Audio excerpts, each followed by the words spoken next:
Oremos. Querido Deus e eterno Pai que está nos céus, louvado seja o seu nome. Nós temos continuamente a necessidade de louvar o seu nome, porque o Senhor está trazendo luz a esta geração. Muita luz. Eu acredito que ela vai estar a brilhar durante pouco tempo. Ela vai ter que chegar a todas as pessoas e todos vão ter que fazer a sua decisão de uma forma consciente ou aceitando o Senhor, a divindade, juntamente com o seu filho, como eles são, ou desprezando e atribuindo os créditos a outra pessoa que não Jesus. Agradecemos do fundo do nosso coração por tudo aquilo que o Senhor já nos ensinou. Eu sei que não é uma verdade fácil de ser apreendida, de ser digerida, de ser aceite. Também não foi para com os anjos. Também foi difícil no tempo dela à noite. Mas eu suplico, clamo ao Senhor, pelo amor do seu nome, pelos méritos do sangue do Senhor Jesus Cristo, que o Senhor venha com o seu Espírito abrir o nosso espírito e dar-nos a certeza absoluta daquilo em que nós acreditamos.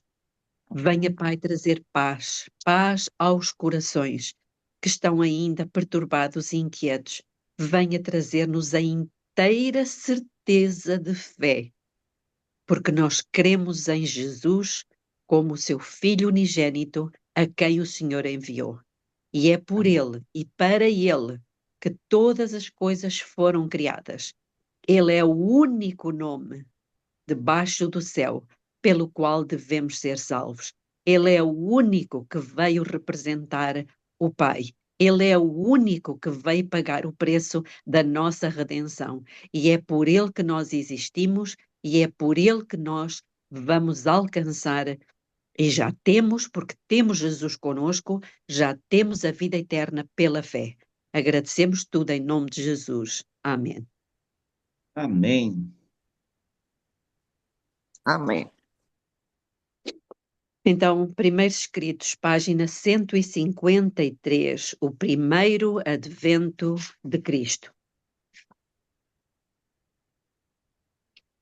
Não sei se todos têm o livro, podem seguir no aplicativo.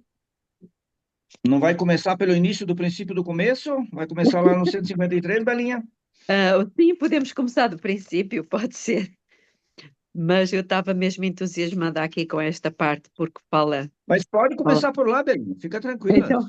Então, bora lá. Belinha, qual capítulo? É o primeiro advento de Cristo. Mas não tem assim um capítulo, número? No 37, 39, aplicativo não tem, não. E no livro também não tem. 30... Ah, achei. Se você contar, dá 37. 37. Ah, obrigada, Glorinha, achei. Ok, então vamos lá. Fui conduzida ao tempo em que Jesus devia assumir a natureza humana, humilhar-se como homem e sofrer as tentações de Satanás.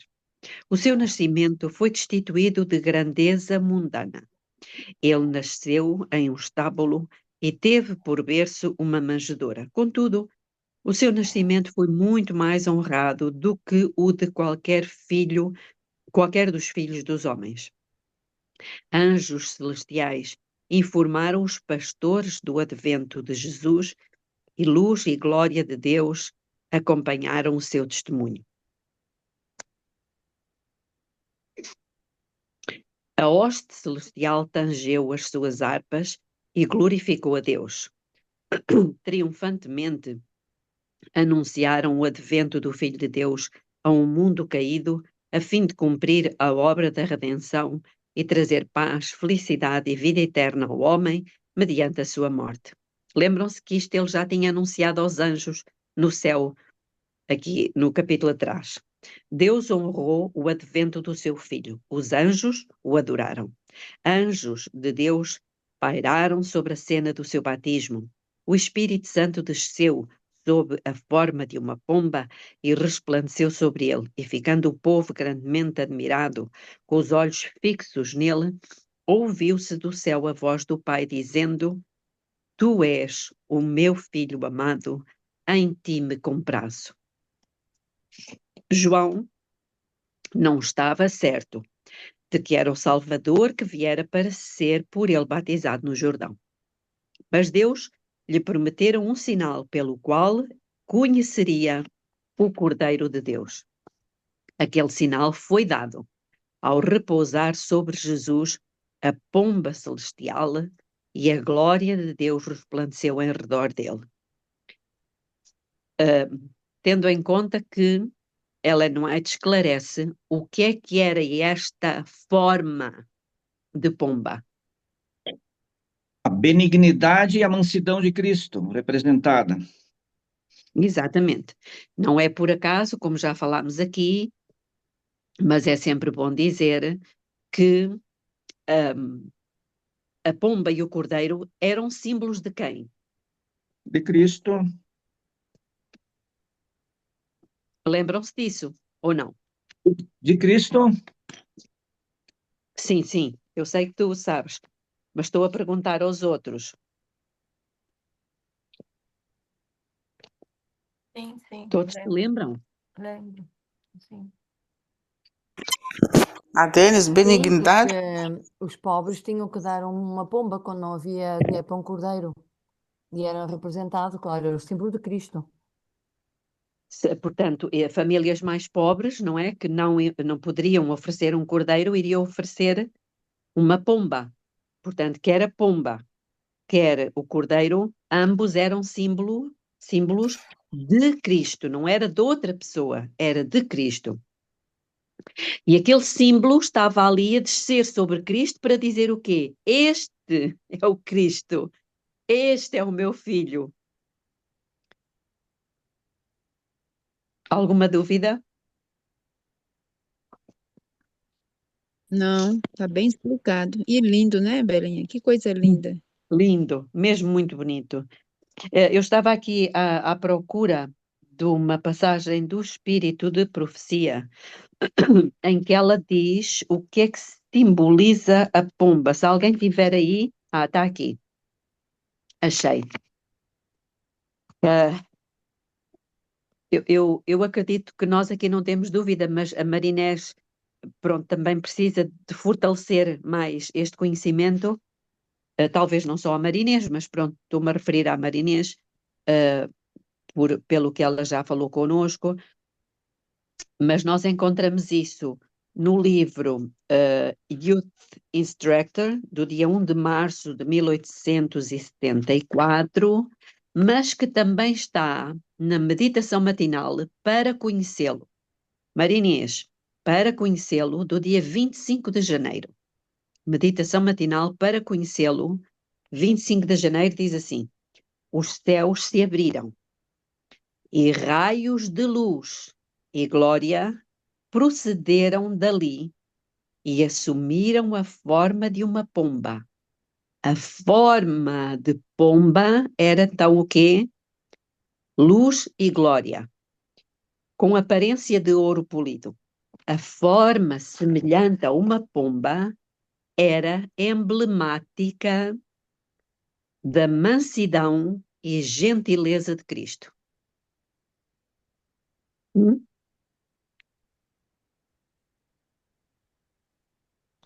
Portanto, sim, Vera, diz. Obrigada, Belinha. Então, nem foi buscar a ideia de que era o Espírito Santo, a descida do Espírito Santo sobre Cristo. Onde é que foram buscar? Não é que, porque é o que toda a gente diz, que é a descida do Espírito Santo sobre Jesus. Ou seja, estavam lá as três entidades, Jesus, o Pai e o. Então, nessa altura, a pomba seria símbolo não de Cristo, e todo o Antigo Testamento estava todo errado, não é? Mas pronto, não, É não vamos. porque todo mundo só ouvia falar que o Espírito Santo era a Trindade. Ali, como diz o Espírito, desceu como uma pomba, a gente agora entende que o Espírito é Cristo, né? E ali já mostra, então, no Espírito de Profecia, que o emblema é a mansidão. falando de Cristo, né? E ainda colocou agora uma coisa que nós não sabia. Como os pobres usavam uma pomba, Jesus é o Cordeiro de Deus, mas a mãe dele levou uma pomba, né?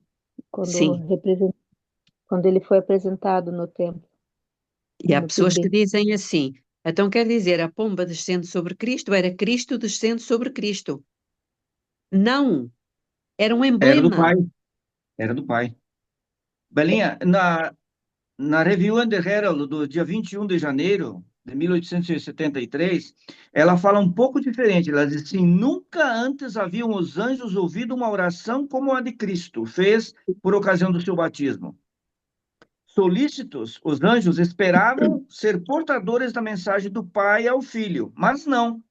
Originou-se diretamente do Pai, à luz de sua glória. Os céus se abriram, raios de glória repousaram sobre o Filho de Deus, tomando a forma de pomba, com aparência de ouro polido. A forma de pomba era o emblema da mansidão e da benignidade de Cristo. Dos céus abertos vieram as palavras: Este é meu filho amado em quem me comprazo. Obrigada. Isso também eu acho que está no Desejar Todas as... Não sei se é no Desejar Todas as Nações. Tu aí não É, colocaste o livro em português, só puseste, mas convinha colocares. no livro, aqui eu tenho da Review and the Herald. Sim. Isso é verdade, é o original, mas para nós, se ela existe em português, eu tenho sempre o cuidado de colocar também em português para que as pessoas não tenham dúvida e possam ir pesquisar. Começa lá, eu conheço já essa citação, mas diz lá como é que ela começa, nunca antes. Ela está numa Ah, meditação Como? também. E ela também está numa meditação. Essa aí que o irmão Denis falou. Sim, nunca antes haviam os anjos ouvido uma oração como a que Cristo fez por ocasião do seu batismo.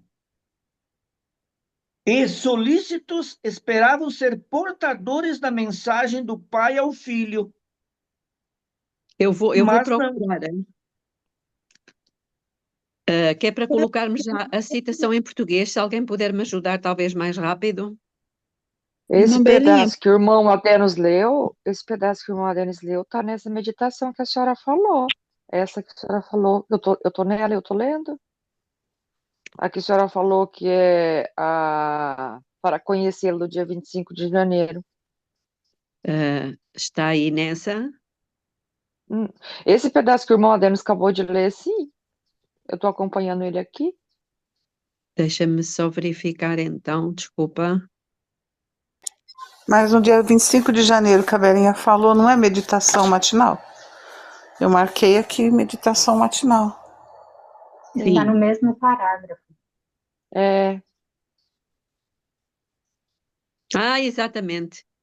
Tem razão. É exatamente. Deixa só ver, porque é engraçado, eu tinha uma parte, mas não tinha a outra.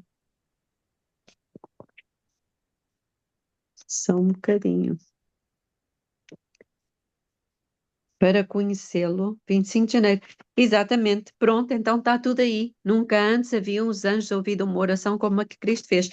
Ok, muito bem. Então aqui diz claramente que raios de glória repousaram sobre o Filho de Deus, tomando a forma de uma pomba. Forma. Mas era a glória. Raios de glória. Estão a ver aqui como o inimigo cegou?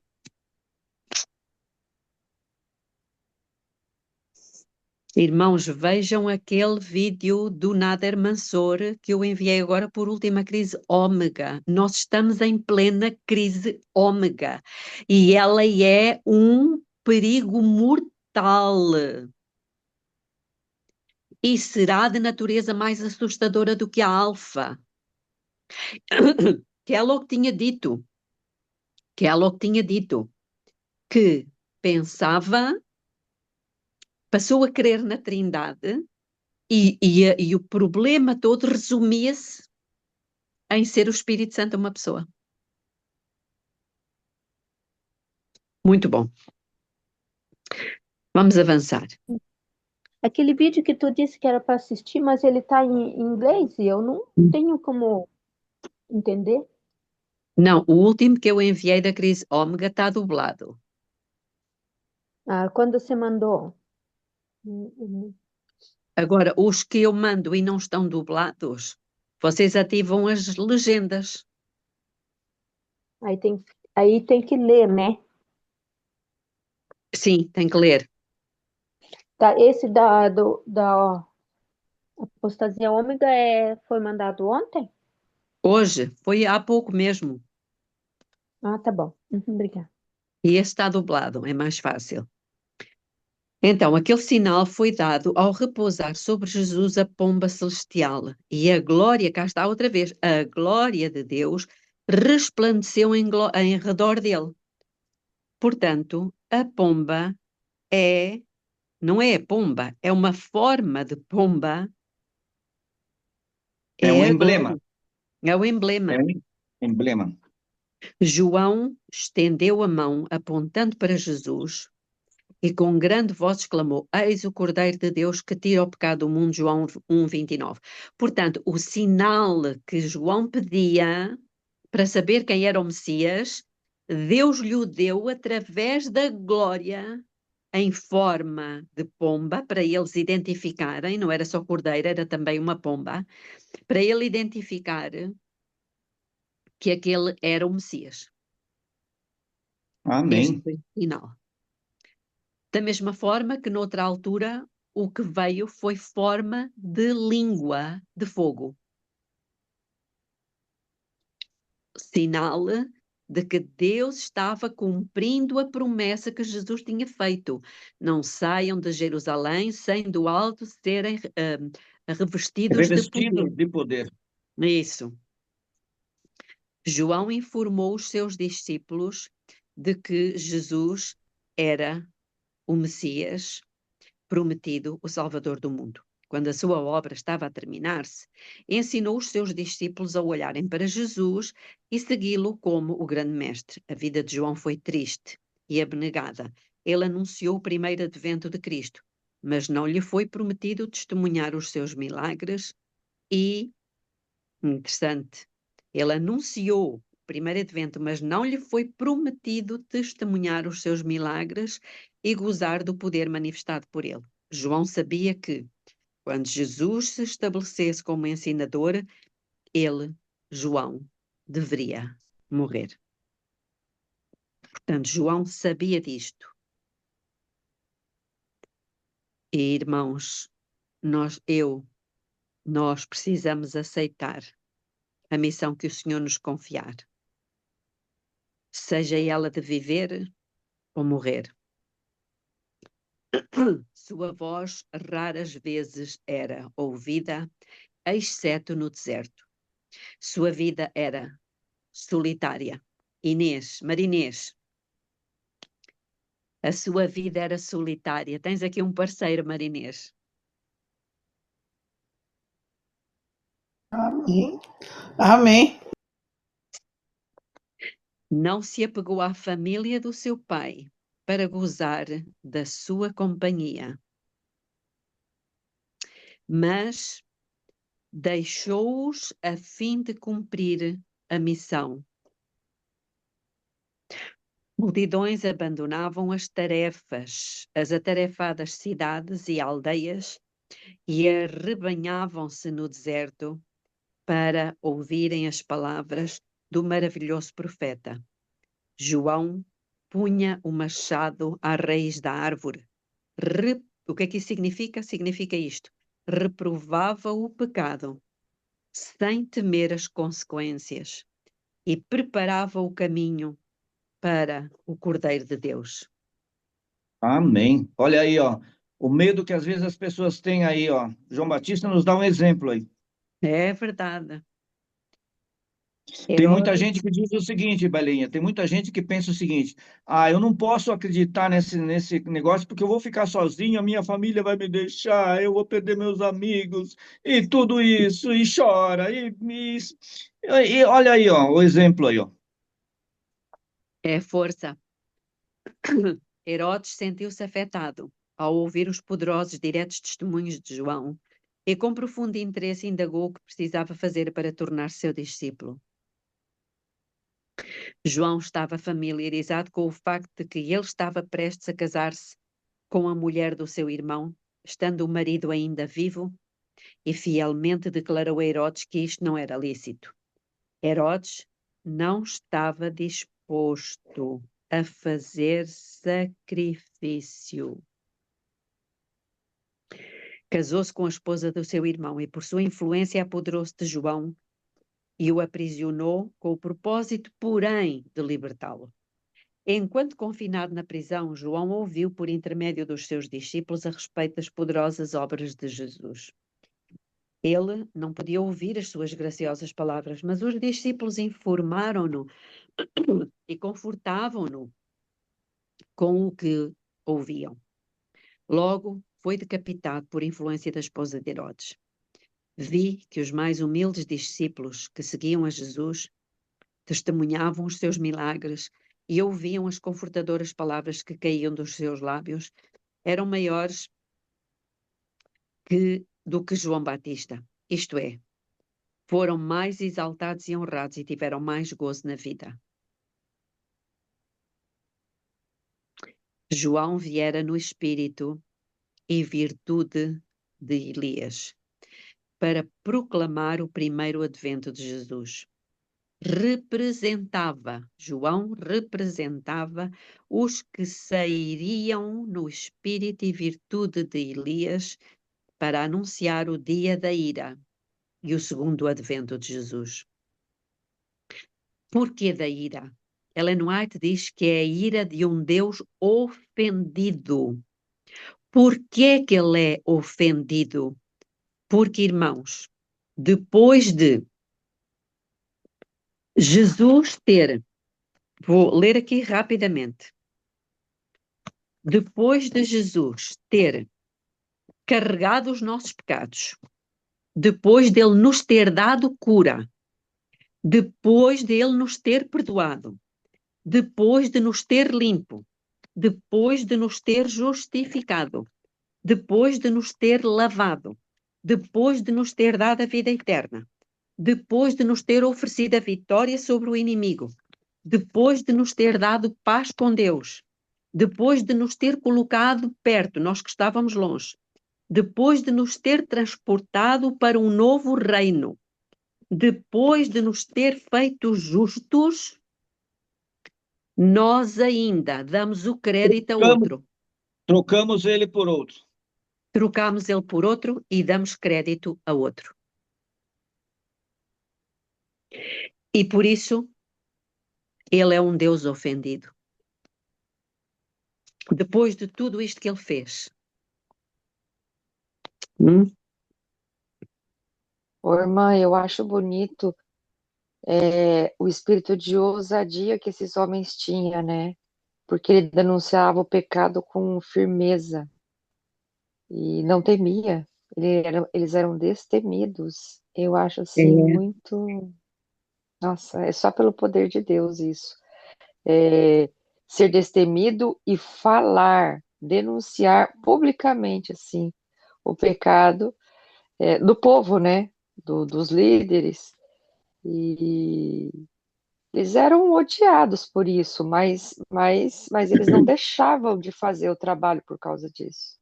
Miqueias 3:8. Quanto a mim, estou cheio do poder do Espírito do Senhor, assim como de justiça e de coragem, para declarar a Jacó a sua transgressão e a Israel o seu pecado. Miqueias? 3:8. Olha aí. Depois do batismo de Jesus no Jordão, ele foi conduzido pelo Espírito ao deserto para ser tentado pelo diabo. O Espírito Santo o havia preparado para aquela cena especial de atrozes tentações. 40 dias foi tentado por Satanás e nesses dias nada comeu. Tudo em redor dele era desagradável e de modo que a natureza humana seria levada a recuar. Ele estava com as feras e com o diabo em um lugar desolado, solitário.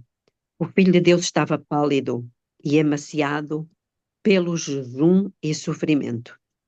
Seu caminho, porém, estava traçado. Ele deveria cumprir a obra que viera fazer. Satanás tirou vantagens dos sofrimentos do Filho de Deus e preparou-se para assediá-lo com múltiplas tentações, esperando obter vitória sobre ele, porque se humilhara como um homem. Satanás chegou-se com esta tentação. Se, e aqui é que está a tentação, se és filho de Deus, manda que estas pedras se transformem em pães. Ele tentou Jesus a condescender em dar-lhe prova de ser ele o Messias. Da mesma forma, nós não temos que dar provas de que somos filhos de Deus. Nós somos filhos de Deus. Amém. Porque cremos no seu nome, queremos que ele nos perdoe os pecados, queremos que ele nos libertou, queremos que ele nos justificou, queremos que pertencemos à nova aliança, queremos que fazemos parte do novo reino, queremos. E é aqui que nós precisamos exercitar a nossa fé. Não é ter dúvida, será que Deus já não me ouve? Será que Deus me ama? Será que eu estou salvo? Será que isto? Será que aquilo? Agora nenhuma condenação há para os que estão em Cristo Jesus. Quem intentará acusação contra os escolhidos de Deus? É Deus quem os justifica. Quem os condenará? Meus irmãos, precisamos de aprender, eu preciso de aprender a viver pela fé nestas promessas. E Paulo demonstrou isto quando ele disse, não vivo mais eu. Quando eu leio isto tem que ser a expressão da minha experiência. Não vivo mais eu, mas Cristo vive em mim. Amém. Irmãos, será que vocês podem dizer isto? Sim. Posso sim. Estou a fazer uma pergunta. Sim, Sim. com certeza, Belinha. Nós temos que Estamos, dizer isto. estamos aprendendo. Temos que dizer isto, irmãos. Estas palavras têm que...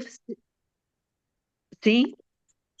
Nós temos que dizer todo dia e crermos que realmente isso é real, porque isso é real. É verdade. Amém. Exatamente. É Deus que o está a dizer. E Ele não mente. O problema será que eu acredito? Meus irmãos, isto não é teoria. Isto é para viver. Não vivo mais eu, mas Cristo vive em mim. E a vida que agora vivo pela fé no Filho de Deus. É isso que vai nos manter de pé Amém. daqui para frente. Nas lutas que eu tenho tido com o inimigo, eu proclamo esses versículos. E muitas vezes, quando vêm maus pensamentos, eu digo: não, não, isto não pertence ao Senhor. Eu tenho a mente de Cristo. Eu tenho a mente de Cristo. Isso. Exatamente. É isso, é isso. Nós temos que, a palavra tem que fazer parte de nós, porque ela é a palavra de Deus e é verdadeira. Então, Satanás tentou Jesus a condescender em dar-lhe prova de ser ele o Messias, exercendo o seu poder divino. Sabem porquê? Porque ele disse: tu não podes ser o filho de Deus. Olha para o teu aspecto. Olha para essa maneira como tu estás, parece um cadáver, mas pareces o Lúcifer, que foi expulso do céu. Agora, se realmente tu dizes, tu crês que és o Filho de Deus, então dá uma prova disso. Percebem? Jesus brandamente lhe respondeu. Aqui está o Espírito. Brandamente lhe respondeu. Está escrito: não só de pão viverá o homem, mas de toda a palavra que procede da boca de Deus. Mateus 4, 3 e 4. Satanás estava a procurar discussão com Jesus quanto a ser ele o Filho de Deus. Aqui está novamente a questão. Referiu-se à sua condição fraca e sofredora e jactanciosamente afirmou que era mais forte do que Jesus. Mas a palavra do céu falada, tu és o meu filho amado, em ti me comprazo, Lucas 3:22, foi suficiente para alentar a Jesus através de todos os seus sofrimentos. Dou-te já a palavra, Vera. Vejam em que é que Jesus se agarrou, a que é que ele se agarrou pela fé à palavra que ele tinha ouvido. Por isso nós precisamos ter a fé de Jesus, que se agarrou à palavra e fez dela a sua vida, a sua força. Diz, Vera. Elinho, olha aqui uma coisa tão interessante que eu não tinha visto e só agora que tu estás a ler é que eu vi. Ah, Porquê que Satanás diz se tu és o filho de Deus? Se ele realmente era só o filho de Deus, depois de ter nascido de Maria, ele não podia ter dito, manda estes pães se transformem em pão. Porque Jesus era um ser humano, ele não podia transformar nada em nada. Mas sendo o filho de Deus no céu, ele podia. É muito interessante nós vermos isto assim. Se alguém começar a falar sobre o tema, porque muita gente fala, podemos levar este esquema também à pessoa.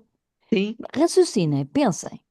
Ora, se ele realmente, se Lúcifer não sabia, ou Satanás, neste caso era Satanás, perdão, se ele não soubesse que ele realmente era o filho de Deus, ele não ia provocar, nem ia Antes tentar, de vir em carne, não antes é? de vir em carne, exatamente. Para já em carne não poderia transformar nada em nada, só mesmo sendo de filho de Deus. Exato. Muito bom. Vi que Jesus nada tinha a fazer quanto a convencer Satanás acerca do seu poder ou de ser ele o salvador do mundo. Estão a ver aqui? Jesus sabia que não tinha nada a fazer para convencer Satanás de que ele era o salvador do mundo. Satanás tinha prova suficiente da posição exaltada e da autoridade do Filho de Deus. Sua indisposição para render-se, aqui é que estava o problema, sua indisposição para render-se à autoridade de Cristo, excluíra-o do céu. A mesma coisa é hoje. Como é que as pessoas se vão dispor a render-se a Cristo se elas têm Cristo na rua?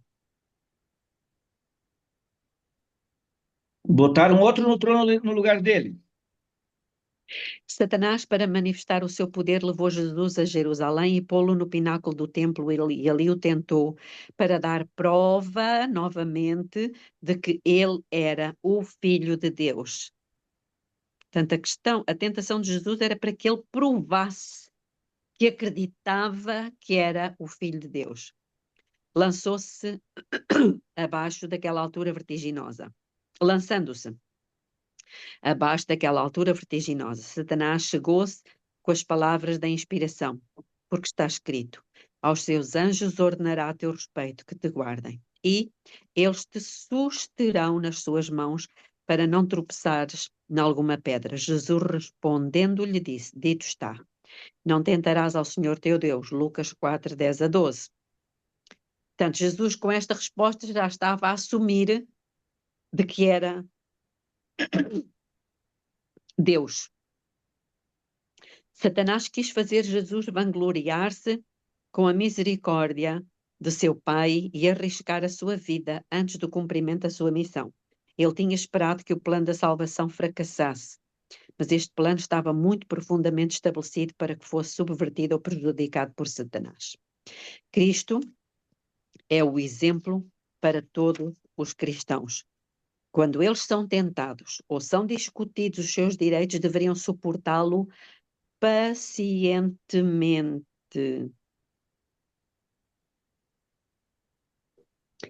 Não deveriam entender que têm direito de apelar para o Senhor a fim de ostentar o seu poder para que possam alcançar vitória sobre os seus inimigos, a menos que possa Deus ser diretamente honrado e glorificado por meio disso. Se Jesus se houvesse lançado do pináculo do templo, não teria glorificado o seu Pai, pois ninguém teria testemunhado o ato a não ser Satanás e os anjos de Deus, e teria sido tentar ao Senhor o ostentar o seu poder ao seu pior adversário. Isto teria sido condescender com aquele a quem Jesus viera para vencer. E o diabo levou-o a um alto monte, mostrou-lhe no momento todos os reinos do mundo, disse-lhe o diabo, dar-te-ei toda esta autoridade e a glória destes reinos, porque ela me foi entregue e a dou a quem eu quiser. Portanto, se prostrado me adorares, toda será tua. Mas Jesus lhe respondeu, vai-te, Satanás, está escrito, ao Senhor teu Deus adorarás, e só a ele darás culto. Lucas 4, 5 a 8. Satanás apresentou diante de Jesus os reinos do mundo sob o mais atraente aspecto. Se Jesus o adorasse, ali oferecer-se-ia para abandonar as suas pretensões a posses da terra.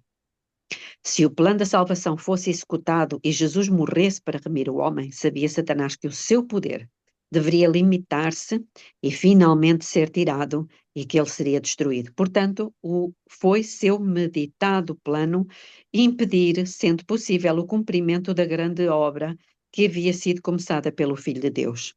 Se o plano da redenção humana falhasse, Satanás conservaria o reino a que tinha ele então pretensões, e sendo ele bem-sucedido, lisonjeava-se de que reinaria em oposição ao Deus do céu.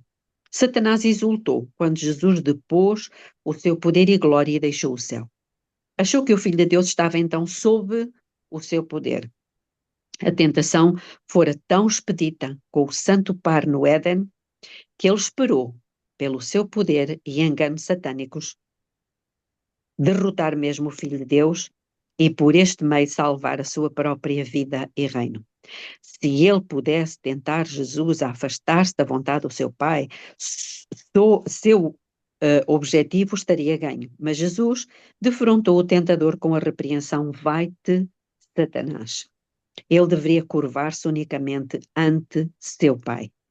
Satanás pretendia, como seu, o reino da terra e insinuou a Jesus que todos os seus sofrimentos poderiam ser evitados, que não necessitava morrer para obter os reinos deste mundo. Se o adorasse, poderia ter todas as possessões da terra e a glória de reinar sobre elas. Jesus, porém, permaneceu firme, sabia que deveria vir o tempo em que ele, pela sua própria vida, resgataria de Satanás o reino e que, depois de algum tempo, tudo no céu e na terra se lhe submeteria. Preferiu a sua vida de sofrimento e sua terrível morte como o caminho indicado pelo Pai, a fim de que pudesse tornar-se o legítimo herdeiro dos reinos da terra e tê-los entregues em suas mãos como uma posse eterna. Satanás também será entregue em suas mãos para ser destruído pela morte, para nunca mais molestar a Jesus e aos santos na glória. Amém. Ô, irmã, Sim, eu posso fazer uma leitura aqui bem pequena para complementar o que a senhora leu? claro. Olha só, isso aqui Vais ler chama de muito a onde? minha. São recortes de vários lugares. Eu vou depois pôr lá no grupo, se vocês quiserem. É que isso aqui me chama muito, tem me chamado muito a atenção. Para mim, isso é para mim. Uhum, uhum, Aí vários recortes que diz assim: ao mesmo tempo em que Deus deu prova ampla para a fé, nunca removeu toda a desculpa para a descrença. uhum. Todos os que buscam ganchos em que pendurar suas dúvidas encontrá-los-ão. E todos os que se recusam a aceitar a palavra de Deus e lhe obedecer antes que toda objeção tenha sido removida e não mais haja lugar para dúvida, jamais virão à luz. A desconfiança em Deus é produto natural do coração não renovado, que está em inimizade com ele. A fé, porém, é inspirada pelo Espírito Santo e unicamente florescerá à medida que for acalentada. Ninguém se pode tornar forte na fé sem esforço decidido. A incredulidade é fortalecida ao ser incentivada. E se os homens, em vez de se ocuparem com as provas que Deus deu, a fim de sustentar sua fé, se permitirem discutir e especular, verão que suas dúvidas se tornaram constantemente as mais acentuadas. Este trechinho está no Grande Conflito, página 527. Aí eu vou ler outro trechinho. Os que querem duvidar têm suficiente oportunidade para isso. Deus não se propõe fazer desaparecer toda ocasião para a incredulidade. Apresenta evidências que precisam ser cuidadosamente analisadas com espírito humilde e suscetível ao ensino. E todos devem julgar pela força dessas mesmas evidências. Deus dá aos espíritos sinceros suficientes evidências para crer.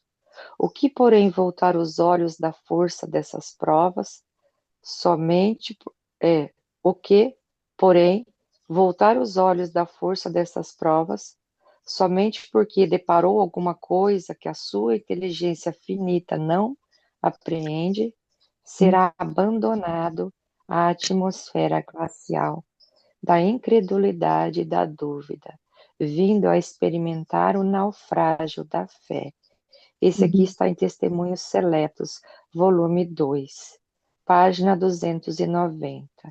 Aí tem mais dois outros trechinhos bem pequenininhos. O grande plano de misericórdia, desde o princípio do tempo, é elevar toda pessoa a confiar em seu amor, sua salvação. Nesta ocasião, em que tua mente se encontra torturada de dúvida, é não confiar nos sentimentos, mas sim no Deus vivo. Tudo o que ele te pede é para pôres tua confiança nele, reconhecendo-o como teu fiel Salvador, que te ama e te perdoou todos os equívocos e erros. Isso está em Carta 299 de 1904, eu não sei. Mas agora o outro trechinho também que eu quero compartilhar é o último, que diz assim: sua graça e seu poder muitas e muitas vezes, sua graça e seu poder muitas e muitas vezes, e isto deve ensinar-nos de que sempre nos é proveitoso, sobre quaisquer circunstâncias, cultivar a fé, falar fé, agir fé. Não devemos enfraquecer o coração e as mãos, permitindo que sugestões de mentes suspeitas nos plante no coração as sementes da dúvida e desconfiança.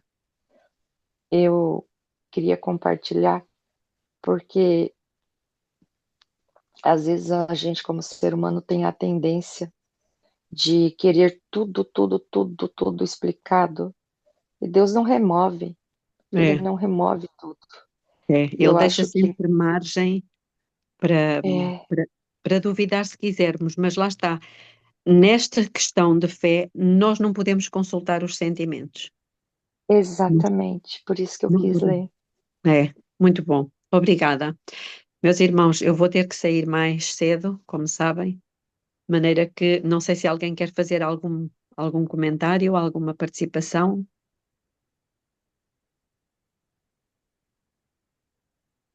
Não?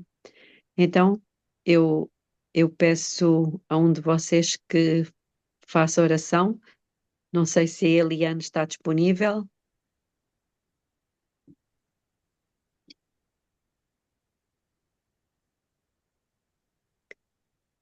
Eliane, estás disponível?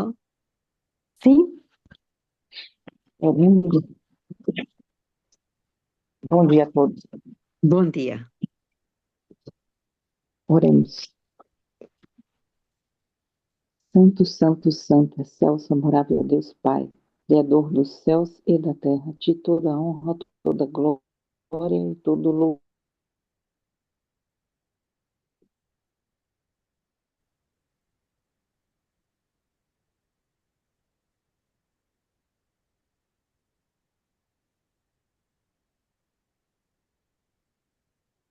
em espírito de oração e de humildade, de coração contrito. E o Senhor nos responde. Embora muitas vezes, Pai, a resposta que nós queremos ouvir não é a que o Senhor tem pronta para nós. E a todos nós, Pai, que estamos passando por essas provações desses dias, em tudo estamos sendo provados, na nossa fé, na nossa perseverança, no nosso amor para contigo, no seu amor para conosco. Em tudo, Senhor Deus, nós estamos sendo, como disse a tua profetisa, sacudidos. E essa sacudidura, ela só vai se intensificar. E que a tua palavra, Senhor Deus, esteja dentro de nós, tão forte, tão arraigada, como um pilar que foi plantado desde a fundação do mundo em nós, em nossos corações, para que creiamos que o Senhor é Deus e que todo o poder, Pai, foi dado ao Filho, tanto no céu quanto na terra, e que ele veio em carne, e que ele subiu em carne, e que o Espírito de Cristo habita em nós e quer habitar em todos, porque ele não entrou, Senhor Deus, em santuário feito por mãos, mas no santuário, Pai, que somos cada um de nós, feitos pelo Senhor. Por favor,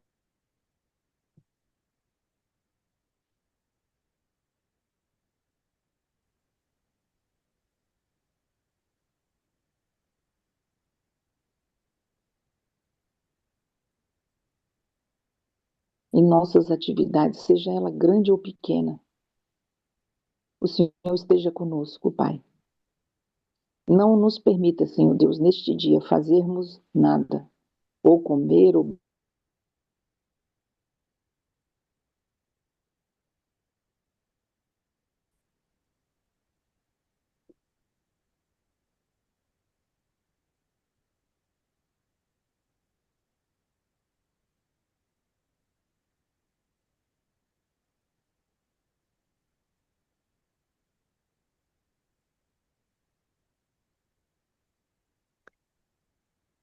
Temos muitos momentos que perdemos a Eliana, mas todos nós estivemos falando com Deus.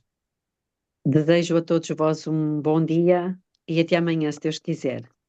Bom dia para